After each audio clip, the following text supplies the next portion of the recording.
Al-Fatihah. A'udzubillahi minasyaitonir rajim. Bismillahirrahmanirrahim. Alhamdulillahirabbil alamin. Arrahmanirrahim. Maliki yaumiddin. Iyyaka na'budu wa iyyaka nasta'in. Ihdinas siratal mustaqim. Shiratal ladzina an'amta 'alaihim ghairil maghdubi 'alaihim waladdallin. Amin. A'udzu billahi minasyaitonir rajim. Bismillahirrahmanirrahim. Alhamdulillahirabbil alamin. Assalatu wassalamu ala asyrofil anbiya'i wal mursalin wa ala alihi wa sahbihi ajma'in. Subhanaka la ilma lana illa ma 'allamtana innaka antal alimul hakim. Wa la haula wa la quwwata illa billahil aliyyil azim. Rabbi shrah li sadri wa yassir li amri wahlul 'uqdatam min lisani yafqahu qawli. Nawaitu ta'alluma wa ta'lim wa tadabbur wa tadhkir wa nafa wal intifa wal hasanata tamassuki bi kitabillahi wa sunnati rasulih sallallahu alaihi wasallam wa du'a ila al-huda wa dalalata ala khair wa qifa amrati wa tabi'u qawmi. Allahumma ja'al majalisana majalisa rasulillah wa iyyana ayyama rasulillah wa layalina layali rasulillah wa syamsuduhana bi qalami rasulillah wa aqil al-sinata wa sallallahu wasallam ala sayyidina Muhammad rasulillah sallallahu alaihi wasallam. Bismillah. Kita membahas tentang kali ini pembagian hukum akal. Ini dimulai dari bait yang ke-9. Setelah sebelumnya kita mengenal siapa penulis kitab ini. Siapa penulis kitab ini? Setidaknya buhan sampean beratan bapak-bapak ibu-ibu cukup kenal beliau sebagai Imam Dardir. Cukup kayak itu aja. Kalau kita nama lengkap beliau itu sangat panjang nanti, cukup dikenal dengan Al-Imam Ad-Dardir. Beliau salah seorang ulama asal Mesir. Bermadzhab Maliki, bertariqah khalwati. Ada nama tariqah di sana namanya tariqah khalwatiyah. Jadi salah satu di antara tariqah yang besar di Mesir juga. Beliau selain seorang yang ahli dalam fikih, juga beliau ini seorang yang ahli dalam ilmu akal, dalam hal ini yaitu ilmu tauhid. Selain itu juga selain jadi orang yang ahli dalam ilmu akal yaitu ilmu tauhid tadi, beliau juga merupakan salah seorang yang sufi. Sufi di sini dalam artian adalah orang yang bukan hanya sekadar memahami tasawuf namun tidak mengamalkan, tapi juga seseorang yang benar-benar menghidupkan tasawuf serta ilmu-ilmu beliau dalam kehidupan beliau, sehingga beliau itu termasuk rujukan utama masyarakat Mesir ketika itu. Jadi masyarakat Mesir itu mazhab mereka itu macam-macam, ada yang fikihnya Syafi'i, ada yang fikihnya Maliki dan lain sebagainya. Jadi kita akan melihat di sini salah satu kitab beliau yaitu Al-Faridah Al-Bahiyah. Kitab ini merupakan kitab tauhid dasar yang diajarkan kepada biasanya kalau di Mesir itu kepada anak-anak. Kalau daerah kita itu seperti Aqidatul Awam. Apa yang unik dari kitab beliau? Beliau di sini setelah menjelaskan nanti permasalahan dalam ilmu tauhid yang telah kita pelajari, mungkin beberapa tahun yang lalu, mungkin ketika kita kecil kita sudah mempelajarinya, tapi mari kita ulang kembali. Di sini beliau selain membahas ilmu tauhid juga nanti diakhiri dengan pembahasan dalam ilmu tasawuf. Seakan-akan beliau ingin mengingatkan kepada kita bahwasanya mempelajari tauhid saja masih belum cukup. Cuma kita memahami, mengenal, tapi kita tidak bisa menghidupkan ilmu tauhid itu dalam kehidupan. Untuk memahami dan mengamalkan ilmu tauhid itu dalam kehidupan, itu dapat kita lakukan melalui salah satu ilmu yang disebut dengan ilmu tasawuf. Jadi sebujurnya gerbang kita untuk bisa memahami ilmu tasawuf itu melalui ilmu tauhid. Apabila ilmu tauhid kita sudah berantakan dari awal, maka nanti akan banyak kita itu aliran-aliran mengatasnamakan sufi, tapi ia luput dalam bertauhid, dan itu tidak kita kehendaki. Ini salah satu kenapa banyaknya nanti aliran-aliran itu kita aliran sesat. Nah, mengatakan bahwasanya Allah itu misalnya apa? Nah, Allah itu tahu aja sudah dengan kita, kenapa kita sembahyang ya. Nah, karena ada beberapa orang misalnya mengatakan kada perlu lagi kita sholat. Kenapa? Allah kada buat tujuan lawan sembahyang kita aja. Gara-gara kita belajar tauhid tadi, kita mengerti Allah itu tidak membutuhkan amalnya manusia. Amal manusia itu kada perlu Allah Ta'ala melihat engkau itu hanya belajar situ belum sampai tuntung lagi, lalu menyimpulkan apa? Bahwasanya kita kada perlu lagi melakukan sholat, kada lagi melakukan puasa, kada lagi melakukan zakat. Nah, ini akibat apa? Mempelajari tauhid masih sepenggal. Maka dari itu kita kaji lagi di sini. Kita bukan hanya sekedar kita supaya tahu ilmu tauhid itu seperti apa, tetapi agar ilmu tauhid itu bisa kita terapkan dalam kehidupan kita sehari-hari. Nah, itu diantaranya. Nah, lalu sebelum kita masuk ke dalam pembahasan ketuhanan Bapak dan Ibu yang dirahmati oleh Allah, nah, kita perlu juga untuk mengetahui beberapa permasalahan pembuka. Nah, itu apa? Adanya hukum. Nah, jadi kita dalam kehidupan ini kada lepas dari yang namanya hukum. Hukum itu apa aja? Kita menetapkan sesuatu atau meniadakan sesuatu. Misalnya kita menetapkan sesuatu, kenapa? Karpet ini berwarna hijau. Nah, ini artinya kita menetapkan, ini kita sudah menghukumi karpet ini berwarna hijau. Habis itu pulang kita kopiah ini berwarna hitam misalnya. Nah, ini sudah sebujurnya kita sudah menghukumi sesuatu. Nah, ini menghukuminya apa? Menetapkan. Kan ada pula meniadakan sesuatu. Nah, karpet ini tidak berwarna merah. Nah, ini berarti kita sudah meniadakan sesuatu. Nah, jadi banyak dalam kehidupan kita pasti akan bertemu dengan yang namanya hukum-hukum seperti itu. Kita menghukumi sesuatu. Nah, lalu kita tahu setelah itu ada caranya. Nah, jadi karena ada wasilah kita dalam menghukumi sesuatu itu banyak wasilahnya. Setidaknya ada 3, sehingga dibagi hukum itu menjadi 3. Hukum akal, hukum syarak, hukum adat, yang mana 3 macam ini berbeda dan kita kada boleh mencampur aduk akan istilah-istilahnya. Yang pertama hukum syarak, hukum syariat. Itu kayak apa kita? Itu hukum yang sudah diketahui oleh kita melalui syariat. Misal kayak sholat itu wajib ya kita lah. Nah, wajib di situ, wajibnya itu wajib apa hukumnya? Wajib secara syariat, lain wajib secara akal. Nah, betul pulang puasa di bulan Ramadan, nah itu wajib ya kita, itu wajib. Berarti di situ yang dikehendaki adalah wajib secara syariat. Nah, jadi banyak macamnya. Habis itu lagi misalnya hukum-hukum adat. Hukum adat biasanya kalau di buku-buku tauhid Melayu itu dia mengaitkannya dengan lapar dan jadi misalnya adatnya, kebiasaannya orang yang makan itu kenyang kebiasaannya, tetapi ada beberapa kondisi orang yang makan ternyata ia tidak kenyang, ada juga. Nah, hukum adat itu berbeda karena dengan hukum akal. Hukum adat itu kita hukum kebiasaan. Nah, kebiasaannya kita ini mengantuk bila malam, tetapi ada beberapa orang karena yang malamnya ia tidak mengantuk. Habis itu lagi hukum adat itu biasanya apabila seseorang ditimpa musibah, orang itu sedih. Nah, ini hukum adat.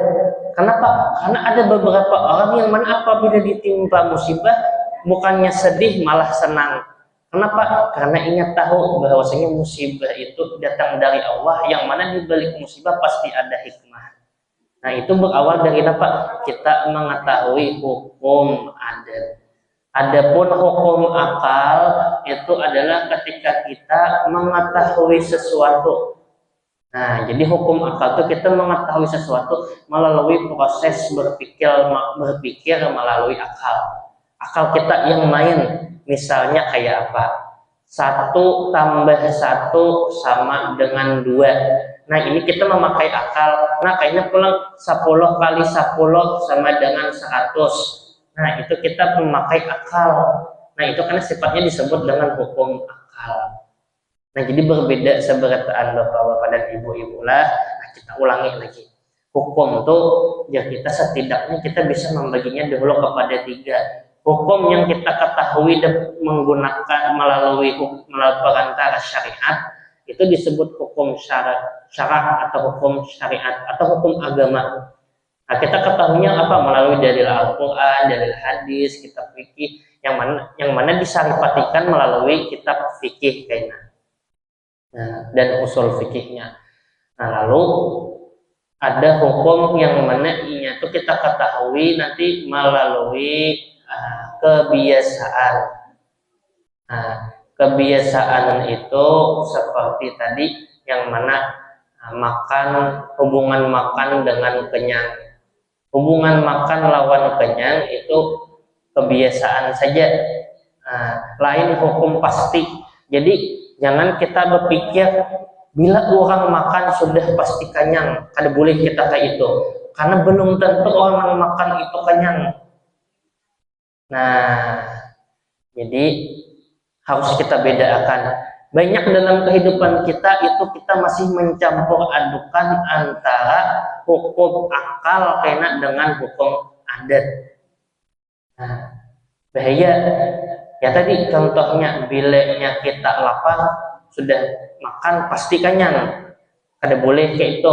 Nah, kenapa? Karena itu hukum adat lain hukum akal.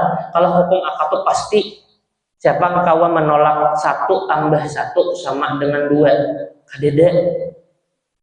Kadeda nang kawanya. Nah, 1 tambah 1 itu sudah pasti 2. Kayak apa aja kita hendak menolaknya pasti kada kawa. Nah, itu namanya hukum akal. Nah, jadi yang dibahas di dalam akidah, nah dalam itu cuman hukum akal di sini. Makanya dibahasnya pembagian hukum akal. Nah, jadi ulun tadi menekankan dulu dari awal, nah, supaya kita tahu bahwasanya hukum itu memiliki pembagiannya. Oh, ternyata sekarang hukum akal itu dibagi lagi, dipecah lagi. Baru kita masuk. Qala al-musannif rahimahullah wa nafa'ana bi ulumihi wa bi ulumi masyayikhina fid dharain amin. Aqsamu hukmil aqli la mahalah. Ini bait ke-9 lah. Iyal wujubu tsummal istihalah tsummal jawazu talithul aqsami fafham munihtaladzatal afhami. Nah, jaksidinlah pembagian hukum akal. Pembagian hukum akal itu tidak dapat dilakukan lagi. Ia terbagi menjadi wajib secara ilmu akal, secara akli, mustahil secara akli, dan jawaz secara akli. Apabila engkau mengetahui tentang pembagian ini, maka engkau akan dikaruniakan dengan lezatnya pemahaman. Itu ada di artinya, ada jadi kitab. Kita akan membahas ini. Nah, jadi hukum akal itu ternyata dibagi lagi. Ada nang wajib, ada nang mustahil, ada nang jawaz jaiz di kita. Nah, misal nang wajib itu kayak apa? Nah, wajib secara akli. Wajib secara akli itu misalnya keberadaan kita ini, misalnya ini adanya kita ini, misalnya menempati suatu ruang. Ini kita ulang menempati suatu ruang di sini, Tuhan pian menempati suatu ruang di sana di tempat-tempat yang berada. Itu wajib secara akli. Atau misalnya wajib secara akli ini misalnya kita apabila ada kotoran ayam pasti ada ayamnya. Nah, tuh kok wajib akal dah. Berarti kita berpikir menggunakan akal dah. Nah, bila mustahil secara akli ini Bang, ya Pak. Nah, mustahil ya kita 2 kurang 2 sama dengan bilangnya 2 kurang 2 itu 0. Nah, tapi kita menjawabnya salah. 2 kurang 2 sama dengan 1 aja kita. Pasti kita mustahil secara akal 2 kurang 2 itu 1. Kayak apa caranya? Kada kawa. Nah, tetapi 2 kurang 2 sama dengan 0 itu yang ujungnya. Nah, tetapi kita salah di situ kan misalnya. Nah, itu mustahil secara akal. Kada ada bubukahannya. Berbeda dengan orang yang lapar. Orang yang makan sudah pasti kenyang. Belum tentu. Ada aja juga orang yang makan tapinya masih lapar. Nah, ini berbeda antara hukum akal dan hukum adat di situ. Hukum akal itu sudah pasti paten deh, ini kada kau berubah-ubah lagi. Nah, lalu ada jaiz secara akal. Jaiz secara akal itu kayak apa? Di sini dicontohkan itu seperti misalnya Allah memberikan pahala kepada orang yang berbuat maksiat. Nah, itu secara hukum akal itu boleh-boleh saja Allah seperti itu. Nah, tetapi ada dalil lain di dalam Al-Quran bahwasanya bila orang bermaksiat itu berdosa. Nah, itu karena datang hukum syariat karena kita, nah, jadi syariat itu kan membatasi orang berpikir akal kita supaya akal kita nih kada berpikir nang aneh-aneh, kada berpikir nang macam-macam. Nah, jadi secara hukum adat itu misalnya hukum jaiz, ya, jaiz secara akal tuh kan Allah itu kan yaf'alu ma yasha. Nah, dapat melakukan sesuatu sekehendak sekehendak Allah Subhanahu wa taala. Jadi terserah Allah, misalnya Allah hendak misalnya memberikan pahala kepada orang yang berbuat maksiat atau memberikan dosa kepada orang yang berbuat taat, terserah Allah Subhanahu wa taala. Karena apa? Karena urusan memberi pahala dan memberi dosa itu hanya Allah Subhanahu wa taala saja yang bisa. Nah, tetapi karena ada datang dalil di Al-Qur'an, di hadis bahwasanya apabila orang itu berbuat taat, ia akan mendapatkan pahala. Apabila orang itu berbuat maksiat, maka ia mendapatkan dosa. Nah, bila sudah ada itu, lalu dijelaskan lagi innallaha la yukhliful mi'ad. Allah ada pacangan yang namanya yukhliful mi'ad. Jadi kita menyalahi daripada perjanjiannya. Nah, jadi secara akal ini masih pikiran kita akal nih Bapak Ibu lah. Nah, jadi sebelum adanya Al-Quran kita tuh bisa berpikir macam-macam kayak nah, lalu datang Al-Quran untuk apa? Untuk membatasi ruang pikiran kita yang liar ini supaya tidak salah dalam memahami. Nah, jadi penting kita untuk memahami hukum akal, namun kita harus tahu juga tentang peranan Al-Quran, hadis, perkataan para ulama dalam apa? Dalam membimbing akal kita supaya akal kita ini tidak melenceng. Nah, bayangkan sampean seandainya Al-Quran ini tidak ada pikiran kita pasti macam-macam. Banyak nanti yang aneh-aneh. Nah, jadi pentingnya kita belajar ilmu tauhid itu menggabungkan antara akal kita dengan syariat. Nah, di sini adalah hukum syariat dalam artian sesuai dengan sumber-sumber yang ada yang kita ambil dari perkataan para ulama, yang mana perkataan ulama ini disaripatikan daripada Al-Quran dan hadis. Nah, jadi kita kada boleh hanya berkuku kepada Al-Quran saja atau berkuku kepada akal saja. Nah, kada boleh. Karena apa? Karena ada beberapa hal karena nang melenceng. Apabila kita hanya berpaku kepada akal saja, kayak apa kita membuktikan adanya surga? Kayak apa kita membuktikan adanya neraka? Nah, sedangkan jadinya aku kada kau mempercayai surga lawan neraka sebelum aku kau melihatnya. Sedangkan kita kada percaya kau tahu surga dan neraka kecuali kita kan sudah meninggal, bila sudah dihisab dan lain sebagainya. Nah, bagaimana caranya kita untuk mengetahui hukum adanya surga, adanya neraka? Melalui kabar yang dibawa oleh Rasulullah Sallallahu Alaihi Wasallam, baik itu berupa Al-Quran maupun Al-Hadis. Nah, jadi penting kita tahu, kada boleh kita bersandar kepada akal saja. Akal itu terbatas kemampuannya. Tetapi kita kada boleh juga hanya sekadar berpokok kepada nas Al-Quran dan Al-Hadis. karena takutannya kita menyerupakan Tuhan dengan makhluk. Nah, misalnya ada yadullah fawqa aydihim, ya, tangan Allah di atas tangan-tangan mereka. Kayak apa kita membayangkan masa Allah Ta'ala bertangan, sedangkan kita belajar lagi halus. Dari halus sudah kita belajar dalam guru kita bahwasanya Allah itu bersifat mukhalafatuhu lil hawadis. Allah itu berbeda dengan yang namanya hawadis. Hawadis itu segala bentuk ciptaan Allah Ta'ala. Coba bayangkan pian, orang yang menciptakan sama lawan yang diciptakan. Apakah itu? Kada pas. Bayang akan aja pian. Manusia menciptakan robot, kawakah mirip-mirip benar lawan manusia robot tuh. Ada yang kau mirip robot tuh. Biar misalnya pintarnya kayak ini. Kada kawat robot tuh saya canggihnya ciptaan manusia, baik kita umpamakan robot itu masih belum bisa menyamai manusia. Nah, bagaimana dengan Allah dan makhluknya? Jadi bagaimana itu kita menggunakan akal untuk memahaminya kainan di situ. Nah, berarti yang dimaksud dalam tangannya Allah itu bukan tangan sebagaimana tangannya manusia, tetapi mungkin yang dimaksud di situ adalah kekuasaan Allah di atas daripada kekuasaannya manusia. Kenapa? Karena tangan itu adalah lambang dari kekuatan, misalnya. Berarti di situ ada yang namanya majas. Nah, itu penting kayaknya kita. Nah, jadi harus selaras antara akal dan juga syarak dan syariat. Nah, jadi kadang-kala kita berpokok di salah satunya saja. Jadi ada 3 tadilah, wajib, mustahil, dan jaiz. Apabila kita sudah memahami itu, jadinya munih taladzatal afhami. Niscaya maka engkau nanti dikaruniakan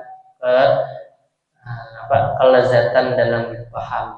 Artinya kita kada jangan tergunjang-ginjing lagi lawan masalah yang ada. Orang abut memaham, ada yang viral apa macam-macam. Tapi kita paham sudah, oh kayak ini. Sudah, kita tenang sudah.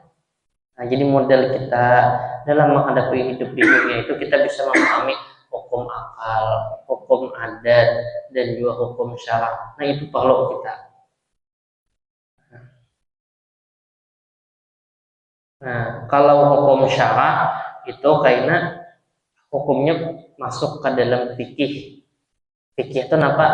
Wajib, apalagi nadab atau sunnah, haram, makruh, dan mubah. Itu hukum syariat. Bila hukum adat tadi, yang kayak makan tadi, makan kadang mesti orang tuh kenyang. Bisa aja ada orang makan tapi lapar. Habis itu pulang orang yang kadang makan belum tentunya lapar, bisa jadinya sudah masih kenyang. Nah, itu hukum adat kebiasaan. Bila hukum akal lain lagi. Nah, karena kita membahas hukum akal, jadi kita masuk ke dalam hukum akal. Nah, kewajiban meyakini Allah Ta'ala ini nanti dulu. Nah, kita membahas hukum akal. Kayaknya ada akal itu nanti definisinya. Bila akal tuh misalnya ma yaqbalul intifa, itu wajib secara akal, wujub akli, sesuatu yang tidak menerima ketiadaan. Nah, itu wajib. Jadi Allah maujudun, Allah itu adanya itu wajib secara akal. Kenapa? Karena keberadaan Allah tidak menerima intifa, ketiadaan. Berbeda dengan kita, keberadaan kita saat ini pasti suatu saat pasti akan kita tiada. Nah, berbeda dengan Allah Subhanahu wa Ta'ala. Kalau kita pulang mustahil, yang diartikan mustahil tuh kada terjadi lah, kada itu. Mustahil itu adalah sesuatu yang tidak mungkin adanya. Apa contohnya? Contohnya tuh syarikul ilah, ya kita tuh bendingan Tuhan yang setara dengan Allah Subhanahu wa Ta'ala. Adakah yang setara? Ada. Mustahil itu artinya kada menerima itu ada menerima adanya. Jadi kita ma yaqbalus subut, itu mustahil. Lalu jaiz, Jaiz itu sesuatu yang menerima ada dan menerima tiada. Seperti apa? Seperti kita nih bisa keberadaan kita nih menerima tiada, tapi kita sebelum lahir itu menerima ada. Nah, sebelum kita lahir, kita ini kada tahu apakah akan dilahirkan ke muka bumi atau ada. Lalu dipilih Allah Subhanahu wa taala, kita lahirlah kita. Nah, berarti kelahiran kita tuh kita menerima ada. Jadi kita berawal dari ketiadaan dan akan diakhiri dengan ketiadaan. Nah, jadi sebetulnya kehidupan kita di dunia ini, kehidupannya laksana jembatan. Yang ngarannya jembatan itu pasti ada ujung dan ujung. Nah, maka ujung yang pertama itu adalah ketiadaan kita sebelum kita lahir, dan yang kedua, ujung yang kedua itu adalah ketiadaan kita tatkala kita telah menjalani kehidupan kita di dunia. Nah, itu diantara contoh daripada wajib tadi, jaiz dan mustahil. Lain kata-kata mustahil itu oleh Bapak Ibu lah.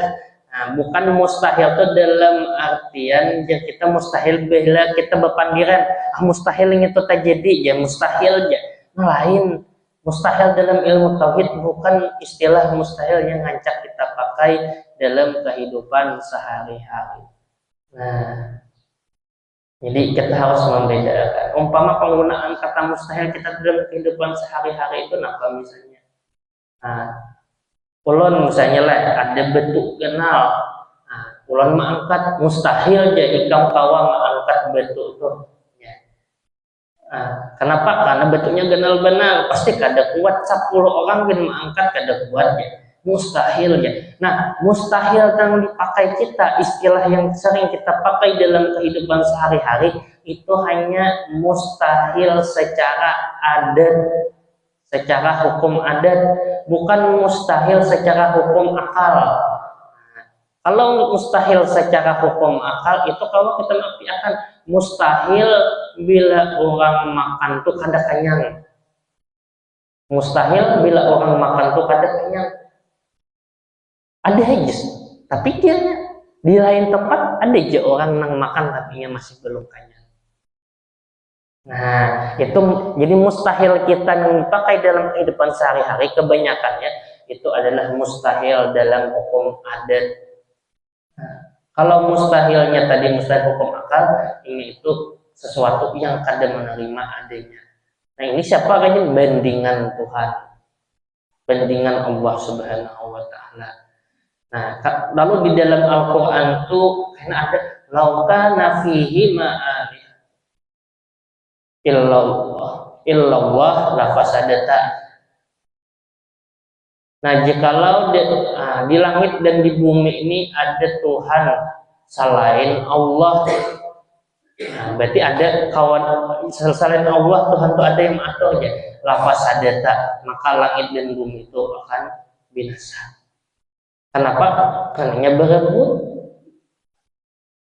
berharatan umpama aku berharatan. Nah, apabila tulang asing-asing saya mau bumi, saya mau langit. Bila kayak itu sama aja kita sudah membatasi kuasa Tuhan. Nah, padahal sudah dari Tuhan tidak disebut sebagai Tuhan, melainkan ketika Ia itu kuasa. Bila ingin berbatas, berarti ini kan disebut dengan kuasa. Nah, kuasa itu tatkala kita memiliki kekuasaan tanpa batas. Nah, jadi kayak itu. Nah, jadi kita sudah masuk tadi ke dalam hukum akal. Habis deh kita. Nah, lalu kita masuk lagi ke dalam bait ke-11-nya. Wa wajibun syar'an 'alal mukallafi ma'rifatullahil 'aliyyi fa'rifi. Nah, wajib bagi seseorang yang mukallaf diwajibkannya secara syariat. Nah, jadi apa itu mengenal Allah Subhanahu wa ta'ala. Melalui apa? Melalui sifatnya Allah dan melalui afalnya Allah. Kita kada kawa sampai kepada kita mengenal zat Allah Subhanahu wa Ta'ala. Kada kawan. Nah, jadi kita wajib secara syariat nang mewajibkan kepada mukallaf. Mukallaf ini siapa? Nah, mukallaf ini kita harus tahu pulang lah. Yang pertama, seseorang itu disebut sebagai mukallaf apabila orang itu yang pertama balik. Nah, balik itu lakian binian beda-beda. Misalnya bebinian, ia telah mengalami yang namanya haid. Habis itu mungkin kalau kada masih umurnya misalnya sampai 15 tahun komariah, hijriahnya sampai misalnya. Bila lakian bermimpi dan lain sebagainya yang diatur dalam ilmu fikih. Nah, jadi balik kebalik yang pertama. Yang kedua tuh berakal, orangnya tuh berakal, dapat berpikir. Lalu yang ketiga salimul hawas, pendengaran dan penglihatannya aktif. Dan yang keempat itu salamatut dakwah, dakwahnya tuh selamat, artinya itu ingin mendapatkan pelajaran yang disampaikan itu benar. Bilanya kada benar itu belum. Nah, jadi mukallaf itu 4 kategorinya. Harusnya itu balik, berakal, pendengaran dan penglihatannya itu baik, dan yang keempat itu ia mendapatkan pelajaran dakwahnya itu dakwah yang benar. Nah, itu mukallaf. Mukallafnya secara syariat, bukan secara akal. Apabila secara akal, karena sabarataan manusia wajibnya ma'rifah kepada Allah. Kalau syariat di sini kita berarti yang mengaturnya adalah Al-Quran, Al-Hadis misalnya. Jadi antara Nabi Isa dengan Nabi Muhammad itu ada namanya ya kita ahlul fatrah. Ahlul fatrah itu ya kita orang-orang yang di masanya itu kada syariat datang. Nah, ketika itu kayak apa? Kan sedangkan di sini kan makrifah kepada Allah, bertauhid kepada Allah itu ini wajib secara syariat. Bila syariat belum datang, ini kada diwajibkan. Sehingga ada pendapat yang mengatakan ahlul fatrah itu ini kada itu artinya selamatan aja. Tapi ada juga yang mengatakan karena dengan lain hal, itu pendapat perdebatan yang kada perlu kita bedah banget karena mungkin berbahaya. Nah, cuman yang penting ingat dengan firman Allah, wa ma kunna mu'adzibina hatta nab'atsa rasulah. Ya, dalam firman Allah, kami tidak akan mengazab suatu kaum sebelum sampai kami mengutus dulu adanya rasul. Nah, itu jadi orang-orang dulu misalnya nabi-nabi itu terkhusus kepada kaum-kaumnya saja. Nah, jadi sebelum Nabi Muhammad diutus oleh Allah Subhanahu wa Ta'ala, nah itu kan banyak nabi juga ada sebelumnya, itu ada rasul juga beberapa. Nah, jadi itu terkhusus untuk kaumnya. Berbeda ketika Rasulullah Shallallahu Alaihi Wasallam telah diutus menjadi rasul, nah itu untuk rahmatan lil alamin, untuk sekalian alam. Nah, jadi makanya disebut dengan khatimul anbiya, penutupnya para nabi. Kenapa? Karena sidin kada dikhususkan gesan orang Arab aja. Gesan siapapun, bahkan sampai ke kita, sampai ke pelosok dunia, sampai ke ujung Afrika sana itu termasuk. Jadi kada ada alasan lagi kita memakai ayat tersebut karena sampai kita diutus di Indonesia ini harus ada datang rasul aja. Kada usah lagi kayak itu. Kenapa? Karena kita membaca firman Allah, wa ma kunna mu'adzibina hatta nab'atsa rasulah. Kada perlu. Nah, kenapa? Karena sudah kita itu dengan datangnya Rasulullah Shallallahu Alaihi Wasallam, diutusnya Rasul sebagai Rasulullah, itu sudah mewajibkan kita. Nah, wajib kita tadi makrifah kepada Allah. Nah, ini cuman jangan bagaimana kalau ada saudara-saudara kita yang mana di pelosok sana yang masih belum terjangkau. Nah, apabila ini belum terjangkau itu, kalau secara syariat ini harus mendapatkan pengajaran yang baik. Dan ini belum mendapatkan, berarti ini masih belum sampai disebut sebagai mukallaf, belum tahu lagi. Nah, tetapi dengan kemajuan teknologi kita sekarang, kemajuan transportasi, mungkin sebenarnya sudah bisa menjangkau saudara-saudara kita yang ada di pelosok. Nah, lalu apa yang kita wajibkan kita ketahui daripada Allah Subhanahu wa Ta'ala? Bait ke-12 dan ke-13, yaitu kita mengenal Allah itu daripada wajib Allah Subhanahu wa Ta'ala. Apa aja nang sifat-sifat nang wajib bagi Allah Ta'ala itu apa, yang mustahil itu apa, yang jaiz itu apa. Ini sebagaimana pian aja sudah ini. Nah, yang mana biasanya disebut dengan 20 10 50 kan 20 21, yang 441. Apa itu? 20 sifat wajib bagi Allah, 20 sifat mustahil bagi Allah, 1 sifat jaiz bagi Allah. Lalu 4 sifat wajib bagi Rasul, 4 sifat mustahil bagi Rasul, dan 1 sifat jaiz bagi Rasul. Yang mana lalu ditotalkan menjadi 50, lalu dirangkum dalam kalimat la ilaha illallah Muhammadur Rasulullah. Nah, jadi sebujurnya ketika kita mengucap la ilaha illallah Muhammadur Rasul, itu tabayang kita kena makna pelajaran ilmu tauhid.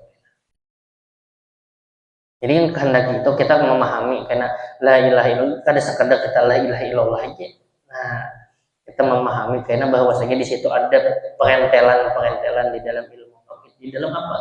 Nah, kalimat tauhid, makanya ngarannya aja kan la ilaha illallah Muhammadur Rasulullah itu kalimat tauhid.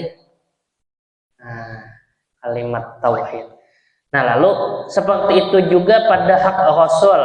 Nah, maksudnya seperti itu juga apa? Yaitu mengetahui yang wajib bagi Rasul, mengetahui yang mustahil bagi Rasul, dan mengetahui yang jaiz bagi Rasul. Nah, itu semua ada. Nah, lalu di sini kita membahas tentang wajib akli, mustahil akli, dan jaiz akli sebagaimana tadi ulun jelaskan. Maka fal wajibul akli malam yakbali al-intifa bidatihi fabtahili. Wajib akli itu adalah sesuatu yang tidak dapat menerima ketiadaan.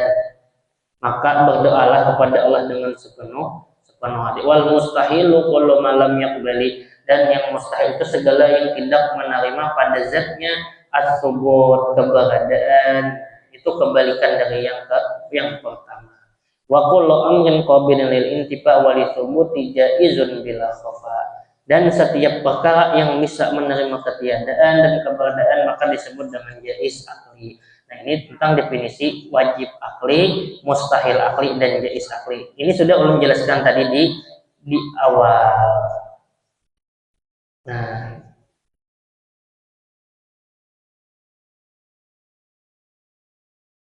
jadi yang penting pian memahami tadi bila ada jaiz akli, ada wajib akli, ada jaiz akli, ada mustahil akli. Ya tadi misalnya kayak Allah maujudun. Nah, itu wajibnya secara akal. Nah, sesuai dengan pikiran kita. Nah, karena kita kan mungkin meniadakan Allah Subhanahu wa Ta'ala. Kenapa? Coba bayangkan pian melihat alam ini, pian berjalan misalnya, pian melihat rumah. Nah, rumah ini dibangunnya kayak ini, ada bahan-bahannya. Lalu jadi rumah sampai pian berpikir, oh berarti rumah ini pasti ada yang membangunnya. Lalu pian melihat alam ini pulang dengan segala bentuk kerapiannya, dan pian lihat tubuh pian ini bekerja, jantung kada berhenti, andakannya di sini hidung pian misalnya lubangnya 2, andak ke bawah kada ke atas misalnya. Nah, pian akan sadar di situ kena ternyata ada mungkin kada danang merancang yang seperti ini. Sampai karena pian kepada berarti ada yang merancang. Siapa yang merancang? Allah Subhanahu wa Ta'ala. Seandainya Allah itu tidak ada, apakah alam ini ada? Nah, mustahil adanya alam ini. Kenapa? Karena Allah lah zat yang menciptakan alam semesta. Nah, lalu mustahil tadi apa? Mustahil tadi pulang misalnya, iya tadi lawan Allah Subhanahu wa Ta'ala. Allah itu memiliki bentuk, itu mustahil.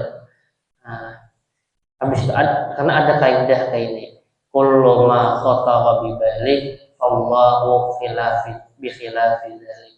Segala apa yang ada di pikiran kita, Allah kah bertangan, kaja melihat pakai mata, kaja mendengar pakai telinga, kaja.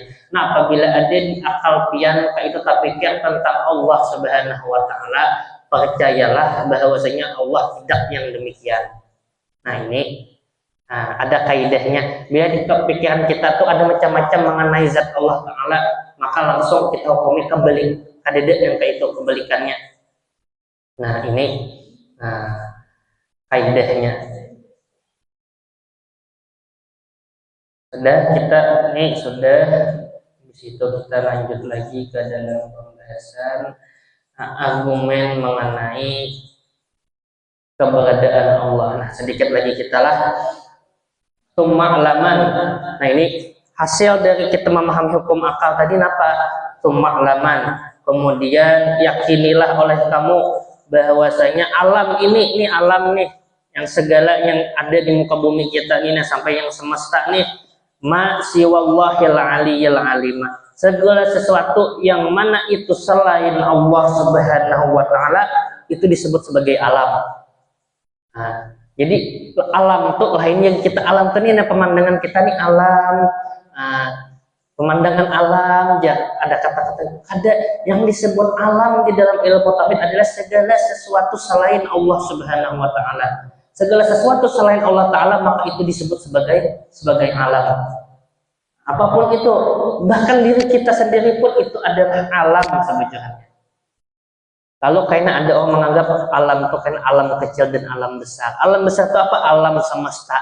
Alam kecil itu apa? Ya diri kita.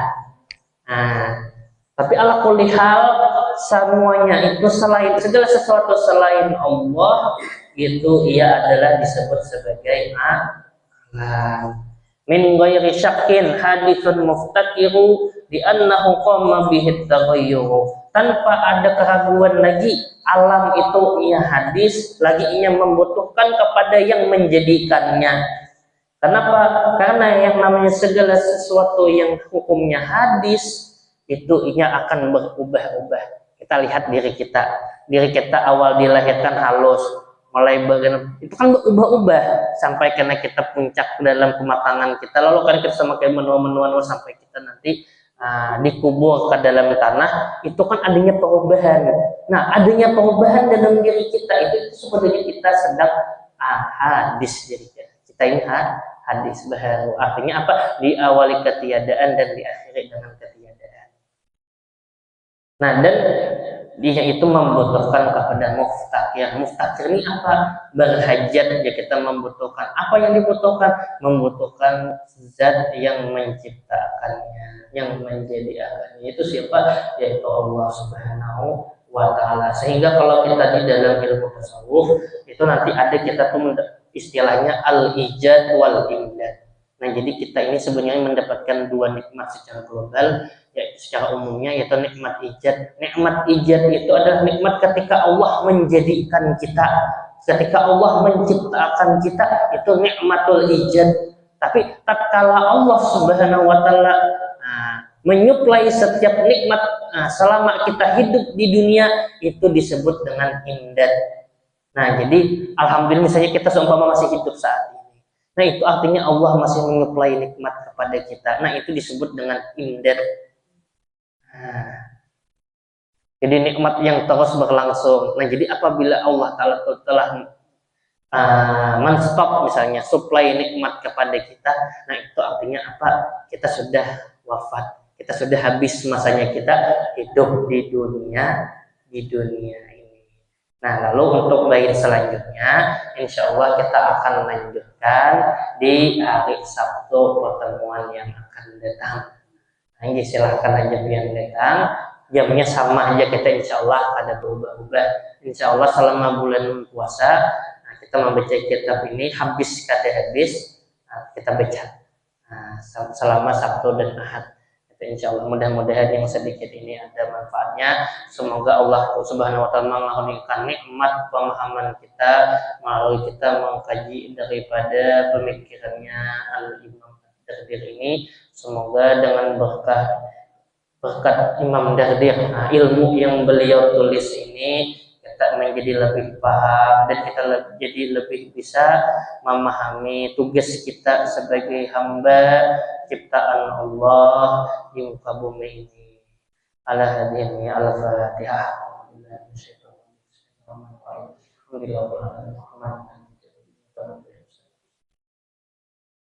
Amin ya Allah ya Rabbal alamin. Bismillahirrahmanirrahim. Allahumma shalli ala sayyidina Maulana wa ala sayyidina Allahumma anfa'na bima 'allamtana wa 'allimna ma yanfa'una wa zidna ilma. Allahumma inna nas'aluka 'ilman nafi'an wa 'amalan mutaqabbalan wa rizqan wasi'an halalan thayyiban mubarakan fih. Rabbana zalamna anfusana wa illam taghfir lana wa tarhamna lanakunanna minal khasirin. Rabbana atina fid dunya hasanah wa fil akhirati hasanah wa qina adzabannar. Sallallahu alaihi wasallam Muhammad wa ala alihi wasallam. Subhana rabbika rabbil izzati amma yasifun wa salamun ala mursalin walhamdulillahi rabbil alamin. Kita tutup dengan doa kafaratul majelis. Subhanakallahumma wa bihamdika asyhadu an la ilaha illa anta astaghfiruka wa atubu ilaik.